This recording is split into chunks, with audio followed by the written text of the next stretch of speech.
मुझे लगता है कि मैंने जो राम मनोहर लोहिया जी के को कोट किया वह इस आधार पर किया कि वह अत्यंत समाजवादी चिंतक थे। उन्होंने इस बात को कहा था, दाम बांधो जाति तोड़ो।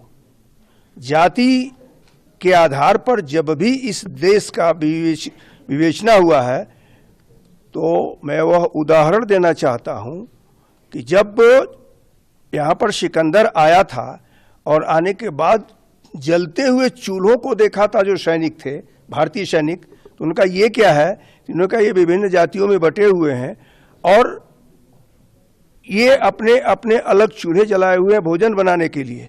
सिकंदर ने कहा विजय तो मेरी वैसे ही हो गई, क्योंकि जब ये खुद बटे हुए हैं तो हमसे युद्ध क्या करेंगे। तो समाज को बांट करके कभी भी लोकतंत्र को सशक्त नहीं बनाया जा सकता है। इसलिए मेरा यह मानना है कि पूरी तौर पर समाज को जोड़ करके ही किया जाए।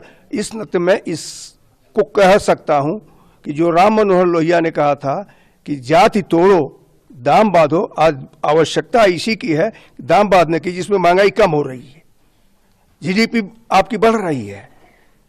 लोकतंत्र में इस अमृत काल में आज पूरा विश्व भारत की तरफ देख रहा है और भारत में रहने वाले कुछ लोग भारत को तोड़ने का काम कर रहे हैं। इस नाते मैंने उसको कहा और मुझे लगता है कि भारत को जोड़ना चाहिए। इनकी पुस्तक भी जागृति के द्वारा भारत को जोड़ने का काम किया है। आज इसी की आवश्यकता है जिसको सभी लोगों को मिलकर के करना चाहिए।